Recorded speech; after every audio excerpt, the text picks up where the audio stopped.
अस्सलाम वालेकुम viewers, this is महक खोखर और आज हम बात करेंगे about the skill development programme का जो कैंप है और साथ में हम बात करेंगे about the Pakistan and Bangladesh की जो 3 टी20 इंटरनेशनल की बायलैटरल सीरीज़ होगी। ये होगी अगले महीने 20th जुलाई से शुरू होगी बांग्लादेश में। और आज के जो हमारे गेस्ट इन टॉपिक्स पे बात करेंगे हमारे साथ, वो हैं आरफा फ़रोज़ जो एक स्पोर्ट्स जर्नलिस्ट है। तो आइए उनसे बात करते हैं।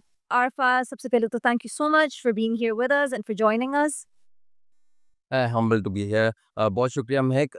देखिए, ऑब्वियसली एक होती है, टाइम कुछ मिलता है, उसमें प्लेयर्स की बॉन्डिंग सेशन होती है, प्लेयर्स को थोड़ा रिफ्रेश उसमें करना होता है, क्योंकि पाकिस्तान क्रिकेट टीम का अगर आप रीसेंट पास में स्केड्यूल देखें तो काफ़ी हेक्टिक रहा है, बैक टू बैक सीरीज रही हैं, टाइम ऑफ बहुत कम ज़्यादा मिला है, तो इस वजह से ये जो स्किल डेवलपमेंट प्रोग्राम्स होते हैं, इसमें अपने ऊपर जो एक इंडिविजुअल की जो कैपेसिटी होती है उसकी बिल्डिंग पे काम होता है, उसमें जो वीकनेसेस होती हैं उस पे काम किया जाता है। जो बैक टू बैक मैचेस होते हैं, अमूमन हम लोग प्रैक्टिस सेशंस में जो है वो प्लेयर्स नहीं काम उस पे कर सकते। तो ये जो प्लेयर्स डेवलपमेंट जो प्रोग्राम्स होते हैं, इसमें बहुत ही अच्छी बात है, जो स्किल्स का डेवलपमेंट होती है उस पे काम कर लेते हैं, तो हर प्लेयर को मौका मिलता है कि वो अपने स्किल पे काम करे और जो वीकनेसेस हैं उनको कवर अप करे। और ऑब्वियसली जो एनसीए के जो हाई परफॉर्मेंस सेंटर्स के कोचेस हैं, वो काम करते हैं, इंडिविजुअल तौर पे करते हैं प्लेयर्स के साथ, तो ये एक अच्छा मौका है पाकिस्तान क्रिकेट बोर्ड का। तो जो अभी जितना भी चला है ये कैंप, तो आपको लगता है कि जो प्लेयर्स जो इसमें शामिल थे उनको इस कैंप से सो फार फ़ायदा हुआ है? देखिए, हम लोग ना बहुत ज़्यादा बात करते हैं कि डोमेस्टिक क्रिकेट ये खिलाड़ी नहीं खेलते, जो कौमी क्रिकेट टीम के पार्ट होते हैं। देखिए, एक तरफ तो बात ये दुरुस्त है कि पाकिस्तान क्रिकेट टीम का जो स्केड्यूल है, वो बहुत ज़्यादा हेक्टिक होता है, बैक टू बैक सीरीज़ होती हैं, तो मौका नहीं मिल पाता प्लेयर्स को डोमेस्टिक क्रिकेट खेलने का, स्पेशली रेड बॉल क्रिकेट खेलने का। इस पर प्लेयर्स ने बारहा जो है वो बात भी की है कि हम जब इंटरनेशनल क्रिकेट खेल रहे होते हैं, इंटरनेशनल स्क्वाड का जब हम पार्ट होते हैं, तो हम किस तरह से domestic cricket at the same time खेलें। तो अब चूंकि एक ऑफ सीजन है, तो इसमें मौका मिला है खिलाड़ियों को अपने जो इंडिविजुअल उनकी कैपेसिटी होती है उसकी बिल्डिंग पे काम करने के लिए। और ये जो स्किल डेवलपमेंट प्रोग्राम है, इसमें जाहिर सी बात है, इसका फायदा तो होगा। और सीनियर्स के साथ जब आप जूनियर्स का एक कैंप लगाते हैं, तो उससे ज्यादा सीनियर्स से ज्यादा जो जूनियर्स होते हैं उनके लिए फायदेमंद होता है, क्योंकि जब वो ड्रेसिंग रूम शेयर करते हैं, जब जो स्किल प्रोग्राम चल रहा होता है उसमें जो एक डिस्कशन होती है, तो उसमें जूनियर्स को उसमें बहुत ज़्यादा फ़ायदा होता है। जो हमारे अपकमिंग स्टार्स हैं, जो फ्यूचर स्टार्स हैं पाकिस्तान क्रिकेट टीम के, उस उनको इससे जो है बहुत ज़्यादा फ़ायदा हो। तो मेरे ख़्याल से सीनियर से ज़्यादा जो जूनियर्स हैं, उनके लिए ये स्किल डेवलपमेंट प्रोग्राम बहुत ज़्यादा ज़रूरी है। अच्छा, आपको लगता है कि ऐसे जो कैंप्स हैं वो, अब अगर हम बात करें प्लेयर्स सच एज़ बाबर आज़म हो गए, मोहम्मद रिज़वान हो गए, तो आपको लगता है कि ऐसे प्लेयर्स की जो गेम है वो फर्दर शार्पन हो सकती है ऐसे कैंप से? हम लोग बहुत ज़्यादा बात करते हैं बेंच स्ट्रेंथ के लिए। हम लोगों ने सीनियर्स को हटा दिया टीम से, लेकिन हमारे पास जो है वो उनकी बेंच स्ट्रेंथ नहीं थी। बेंच स्ट्रेंथ बनाने के लिए बेहतरीन आपके पास जो 2 चीज़ें होती हैं। नंबर 1, एक तो आप जो कैंप्स होते हैं ऑफ सीज़न, वो आप शेड्यूल करें। और दूसरा सबसे इम्पोर्टेंट जो होता है, जब भी आपके पाकिस्तान क्रिकेट टीम के जो टूर्स होते हैं, उनके साथ पाकिस्तान शाहीन्स के टूर आप ज़रूर शेड्यूल करें। क्योंकि पाकिस्तान शाहीन्स में वो खिलाड़ी इंडक्ट होते हैं जो डोमेस्टिक के परफॉर्मर्स होते हैं। ये बात हम जब प्लेयर से बातचीत करते हैं तो बहुत ज़्यादा सुनने को मिलती है कि यार, हम लोगों ने डोमेस्टिक में परफॉर्मेंस दिया, लेकिन हमें उस तरह से उसको क्रेडिट नहीं दिया जा रहा। क्रेडिट किस तरह से नहीं दिया जा रहा? इंटरनेशनल क्रिकेट टीम में जो है वो हमें शामिल नहीं किया जा रहा। इंटरनेशनल अरेना में हमें मौका नहीं दिया जा रहा। तो जब आप डोमेस्टिक के जो परफॉर्मर्स होते हैं, उनको जो पाकिस्तान शाहीन्स में इंडक्ट करते हैं, तो नंबर 1, एक तो उनको एप्रिसिएशन मिलती है, एनकरेजमेंट मिलती है, हौसला अफ़ज़ाई उनकी होती है। और दूसरा ये कि आपको बेंच स्ट्रेंथ बनाने का मौका मिलता है। पाकिस्तान क्रिकेट बोर्ड अगर तो ये समझ रहा है कि हम लोग टी20s के ज़रिए ज़्यादा से ज़्यादा खेल के अगर हम बेंच स्ट्रेंथ अपनी बना लेंगे, तो ये बहुत ज़्यादा बड़ी भूल है, क्योंकि आपकी bench strength longer version of cricket से ही मिलती है। और लॉन्गर वर्ज़न ऑफ क्रिकेट जो है वो पाकिस्तान शाहीन्स, ज़रूरी है कि जब भी पाकिस्तान क्रिकेट टीम का कोई भी टूर हो, अवे टूर हो या इवन कि होम टूर भी हो, तो उसमें पाकिस्तान शाहीन्स के टूर मैचेस जो है वो ज़रूर रखें। पाकिस्तान शाहीन्स में जब डोमेस्टिक परफॉर्मर्स खेलेंगे, एक तो एनकरेजमेंट उन्हें मिलेगी, दूसरा आपकी बेंच स्ट्रेंथ बनेगी। और जब भी आपको, अगर इमरजेंसी में भी आपको कोई स्क्वाड में रिप्लेसमेंट चाहिए होगी पाकिस्तान क्रिकेट टीम के, तो पाकिस्तान शाहीन से आप उसी टाइम जो है पिक कर सकते हैं। तो इट्स नॉट ओनली अबाउट कि सीनियर प्लेयर्स, आपके जब जूनियर्स भी जो डोमेस्टिक में परफॉर्मेंस देते हैं, जब वो पाकिस्तान शाहीन्स में खेलेंगे, तो वो एक तरह से उनकी जो डेवलपमेंट है टुवर्ड्स इंटरनेशनल अरेना क्रिकेट, वो एक तरह से चल रही होगी। तो सीनियर्स के साथ-साथ आपके जूनियर्स भी जब वो बन रहे होंगे ना, आपकी बेंच स्ट्रेंथ इस पाकिस्तान शाइन्स के ज़रिए बनेगी। नहीं, डेफ़िनेटली ये काफ़ी ज़्यादा जो डोमेस्टिक में प्लेयर्स खेलते हैं, ये काफ़ी इसके बारे में कंप्लेन भी करते हैं और हम देखते हैं कि जो क्रिटिक्स भी हैं, वो भी इस चीज़ को काफ़ी डिस्कस करते हैं। अच्छा, अब हम चलते हैं पाकिस्तान और बांग्लादेश की जो सीरीज़ होने जा रही है, वो ऑब्वियसली बांग्लादेश क्रिकेट बोर्ड ने कन्फर्म कर दी है, अनाउंस हो गई है कि अगले महीने पाकिस्तान टूर करेगा बांग्लादेश को। वहाँ पे 3 टी20 इंटरनेशनल सीरीज़ खेलेगा, बायलैटरल सीरीज़ बांग्लादेश के खिलाफ। तो अब ये 16 जुलाई को जो पाकिस्तान की टीम है वो निकलेगी। तो आपको क्या लगता है कि बाबर आज़म और मोहम्मद रिज़वान और शाहीन की भी अगर बात कर लें, तो वो किस तरह आपको लगता है कि वो वापस आ सकेंगे टी20 इंटरनेशनल स्क्वाड में इस सीरीज़ में? आपको उसके क्या चांसेस नज़र आ रहे हैं?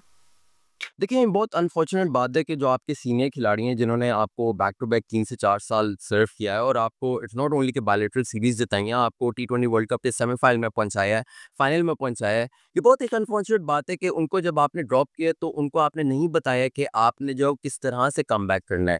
क्योंकि जब आप सीनियर खिलाड़ी को किसी को ड्रॉप करते हैं, तो इट्स नॉट ओनली कि बिल्कुल ही डिस्कार्ड करना है। आपके सिलेक्टर्स का ये काम है कि आप अपने प्लेयर्स को, सीनियर प्लेयर्स को, बाबर, रिजवान, शाहीन को बताएँ कि आपको इस वजह से ड्रॉप किया है। आप इस पर काम करें, आपको वापस से जो है वो आपकी कमबैक जो है वो हो जाएगी। आपके लिए दरवाज़े जो है वो खुल जाएँगे। लेकिन अनफॉर्चुनेटली पीएसएल में ये सवाल पूछा गया था और इस पर जो है वो जवाब ये दिया है कि हमें नहीं बताया गया कि हमें क्यों ड्रॉप किया है और हमने किस चीज़ पर काम करना है जिसकी वजह से हम लोग कमबैक कर लेंगे। तो ये पीसीबी सेलेक्टर्स का थोड़ा-सा ज़रूर उनको रिस्पेक्ट देनी चाहिए सीनियर्स को। सेकेंडली बहुत ही एक बहुत अनलाइकली है, एक तरह से आप कह लें कि रेड क्रॉस लगा हुआ है बाबर, रिजवान और शाहीन पर इन टी20 स्क्वाड ऑफ पाकिस्तान। बहुत अनलाइकली है कि इनको दोबारा से पिक किया जाए अंडर द करंट जो सिलेक्शन कमेटी है। वो इम्प्रेस नहीं है with the game play of Babar, Rizwan और शाहीन। वो समझते हैं कि इनसे बेहतर जो है वो मॉडर्न डे क्रिकेट खेलने वाले खिलाड़ी हैं, उन पर अगर काम किया जाए तो वो बेहतर है। हम ये नहीं कह रहे कि आप बाबर, रिजवान या शाहीन या सीनियर खिलाड़ी उनको आप निकालें या उनकी आप रिप्लेसमेंट अगर चाहते हैं तो आप बिल्कुल तरह उनकी रिप्लेसमेंट रखें। लेकिन एक तरीक़ेकार होता है, आप बाबर, रिजवान, शाहीन को ज़रूर स्क्वाड में रखते हैं, उनके अंडर जो जूनियर्स हैं उनको आप खिलाते, उनको मौका देते, ड्रेसिंग रूम शेयर करवाते और जब आपकी बेंच स्ट्रेंथ बन जाती फिर आप रिप्लेस करवा लेते। लेकिन बाबर, रिजवान, शाहीन को जिस तरह से एकदम से डिस्कार्ड किया है, उससे यही हमें पता चला और जो हमें सोर्सेस से भी बात पता चली है कि एक तरह से रेड क्रॉस है under the current selection committee. Babar, Rizwan, Shaheen टी20 स्क्वाड में फिलहाल टी20 वर्ल्ड कप 2026 से पहले आते दिखाई नहीं दे रहे। ओके। अच्छा, अब बात करें माइक हेसन की, ऑब्वियसली जो पाकिस्तान के नए कोच हैं, आपको क्या लगता है कि सो फार उनका इम्पैक्ट टीम पे क्या रह चुका है? देखिए कोई भी फॉरेन कोच आता है तो वो अपना ही एक प्लान लेकर आता है पाकिस्तान क्रिकेट टीम को डेवलप करने के लिए और ये प्लान कोई 6 महीने का या साल का नहीं होता। इट्स लाइक कि 2 से 3 साल कम से कम उसमें होते हैं और कॉन्ट्रैक्ट भी फॉरेन कोचेस के साथ इसी तरह होता है। लेकिन एक बहुत अनफॉर्चुनेट बात है कि जो रिसेंट पास अगर आप गैरी कर्स्टन या जेसन गिल्स्पी का आप एक्सपीरियंस देखें तो एक तो जो उनके साथ टर्म्स एंड कंडीशंस पीसीबी ने की थी उस पर अप्लाई नहीं किया गया। एज़ अ प्रोफेशनल कोच ज़ाहिर-सी बात है जब आपके साथ जो टर्म्स एंड कंडीशंस पे एग्रीमेंट होगा कि मुझे ये आज़ादी मिलेगी regarding the selection, regarding the coaches of Pakistan cricket team, अगर उस पे नहीं अमल किया जाएगा तो बीइंग अ प्रोफेशनल कोच का बनता ही नहीं है कि वो आप फिर जो कॉन्ट्रैक्ट है उसको परस्यू करें। तो इसी वजह से गैरी कर्स्टन और जेसन गिल्स्पी के साथ बहुत ही बिटर एक्सपीरियंस रहा था पाकिस्तान क्रिकेट बोर्ड का। पाकिस्तान क्रिकेट बोर्ड ने बीच में सोचा भी कि अब हम लोग थोड़ा-सा फुल स्टॉप लगाएँगे फॉरेन कोच के लिए और हम लोग लोकल कोच पे जो है वो इन्हिसार करेंगे। लेकिन एक सजेशन दे दी गई थी कि ये लोकल कोच और जो प्लेयर्स होते हैं इनकी आपस में नहीं बनती, इनकी बहुत ज़्यादा एक तरह से एक आप प्रोफेशनल एक रंजिश होती है, वो चीज़ होती है। तो इट्स बेटर कि इस पॉलिटिक्स को थोड़ा दूर रखें और एक जो फॉरेन कोच होता है उसी के साथ ही आप परस्यू करें। तो इस वजह से पीएसएल के दौरान फिर माइक हेसन के साथ बातचीत हुई थी और माइक हेसन के साथ अब कॉन्ट्रैक्ट किया भी। रियली होप कि ये कॉन्ट्रैक्ट जो है वो जितना 3 साल का किया है उतना ही ये मुकम्मल हो क्योंकि ओवरनाइट रिजल्ट्स नहीं मिल सकते। ओवरनाइट रिजल्ट्स आप एक्सपेक्ट कर भी नहीं सकते। हम इंटरनेशनल कोचेस को देखते हैं, हार्डली एक तो हमें नाम पता होता है, हमें नहीं पता होता कि न्यूज़ीलैंड या ऑस्ट्रेलिया या इंडिया कौन-कौन से इनके कोचेस हैं, क्योंकि वो बैक एंड पे काम कर रहे होते हैं। पाकिस्तान में ये बहुत अनफॉर्चुनेट बात है कि हर 6 महीने बाद कोई नया कोच आता है और फिर उसकी एक नई कंट्रोवर्सी बन जाती है। माइक हेसन को वोटिंग राइट तो नहीं दिया गया सिलेक्शन कमेटी में। मैं पर्सनली समझता हूँ कि एक कप्तान और कोच इनको वोटिंग राइट ज़रूर देना चाहिए सिलेक्शन कमेटी में, लेकिन इनको फिलहाल नहीं दिया और माइक हेसन ने उस पे एग्री भी किया है। वी रियली होप कि माइक हेसन के साथ जो कॉन्ट्रैक्ट किया पाकिस्तान क्रिकेट बोर्ड ने, कम से कम उतना ज़रूरी है चलें, क्योंकि ओवरनाइट रिजल्ट्स नहीं मिल सकते। आप कम से कम जो 2 से 3 साल का एक टेन्योर होता है कोच को ज़रूर देना चाहिए, उसके बाद ही आपकी टीम डेवलप होती है।